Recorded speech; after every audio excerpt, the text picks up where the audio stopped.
Welcome again to Study English, IELTS preparation. I'm Margot Politis. Today we'll look at some words that cause a lot of confusion, the relative pronouns, that, which and who. And then we'll do some pronunciation practice. But first, let's listen to some people talk about a very dangerous tourist attraction from Australia's Northern Territory. People have always been fascinated with death. Most of the mysteries that you see on television, the films that you see, involve murder of one kind or another. Crocodiles are one of the last remaining dinosaurs, and the idea of a crocodile coming out of the water and grabbing somebody is absolutely riveting. I read about the death of the German tourist who was taken by a crocodile. It didn't put me off coming to the Northern Territory. Quite the opposite. In fact, I think the Northern Territory is famous for its crocodiles and probably quite famous for its crocodile attacks. And that tourists who come here would like to be or feel as though they were involved in that danger. Tourists want to have a story to take home. And if they can say that they were in the Northern Territory where the German tourist was taken by the croc, then it adds to their own adventure. So he thinks people may actually be attracted to the Northern Territory because of the dangerous crocodiles. But now we're going to leave the crocodiles and talk about something else that can be dangerous. The relative pronouns who, which and that. Listen for some relative pronouns here. People have always been fascinated with death. Most of the mysteries that you see on TV, the films that you see, involve murder of one kind or another. I read about the death of the German tourist who was taken by a crocodile. Most of the mysteries that you see on TV involve murders. I read about the death of the tourist who was taken by a crocodile. Relative pronouns are used to introduce relative clauses. They give more information about a subject. The subject here is mysteries. The that clause gives us more information about the subject. The mysteries that you see on TV. The tourist is the subject. The who clause gives more information. The tourist who was taken by a crocodile. But how do you choose between who, which or that? Well, the relative pronoun who is only used with people. Which is only used with things. That is usually only used with things as well. Sometimes in informal language it can refer to people, but when you're learning English it's probably best to avoid using that for people. The most difficult thing with these relative pronouns is working out the difference between which and that. As a general rule, we use which when the clause does not affect the meaning of the sentence. A which clause just gives us extra information. It can be left out of a sentence and the sentence still has the same meaning. When which is used in this type of clause, we put commas around it. The hat, comma, which is on the bed, comma, is new.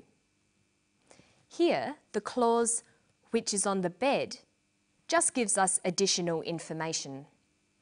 We can take it out and the sentence still makes sense. There is only one hat. It's the hat on the bed.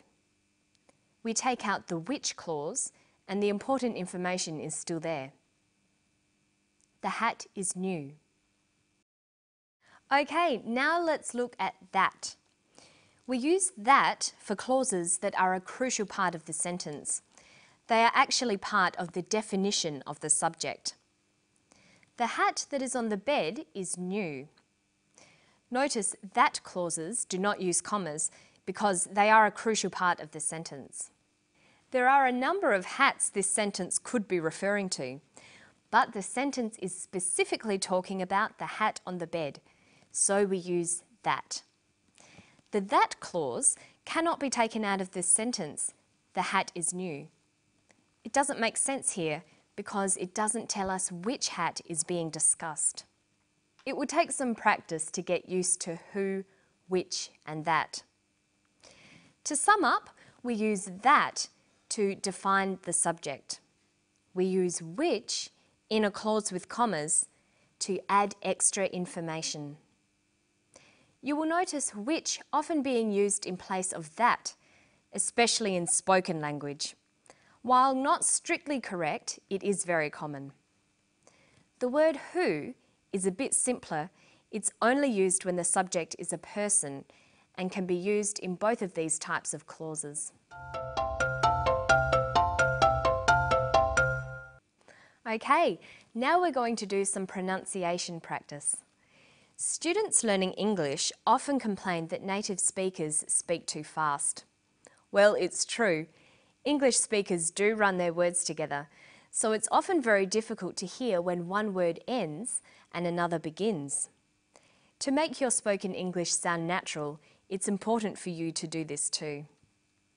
You need to learn to link words ending in a final consonant sound to words with an initial vowel sound. Let's look at some words linked with of. People have always been fascinated with death. Most of the mysteries that you see on television, the films that you see, involve murder of one kind or another. Crocodiles are one of the last remaining dinosaurs, and the idea of a crocodile coming out of the water and grabbing somebody is absolutely riveting.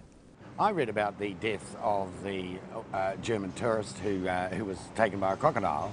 It didn't put me off coming to the Northern Territory. It's quite the opposite. He uses the phrases most of, one of, out of, death of. But in sentences, these phrases will usually become linked together. Most of, most of. One of, one of. Out of, out of. Death of, death of. Notice that of in these phrases is unstressed. Practice these ones. Many of, many of. Most of, most of. One of, one of. Several of, several of. Listen to the differences when I read these sentences in a natural, conversational way. One of my best friends lives here. One of my best friends lives here. Many of the trees have died. Many of the trees have died. I enjoy most of her songs. I enjoy most of her songs. People have always been fascinated with death. Crocodiles are one of the last remaining dinosaurs, and the idea of a crocodile coming out of the water and grabbing somebody is absolutely riveting. He says people have always been fascinated with death. People have always.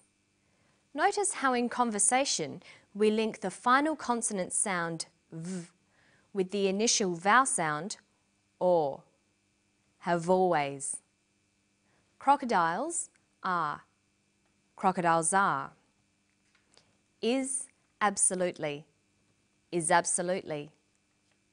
Okay, now let's try these sentences. She is always studying hard. She is always studying hard. They aren't scared by crocodiles. They aren't scared by crocodiles. So make sure you practice words in phrases and sentences. That way you'll get used to linking your words and your spoken English will sound more natural. And don't forget to listen to native speakers as much as you can and try to copy them, even if they do speak fast. And that's all for today. I'll see you next time on Study English. Bye-bye.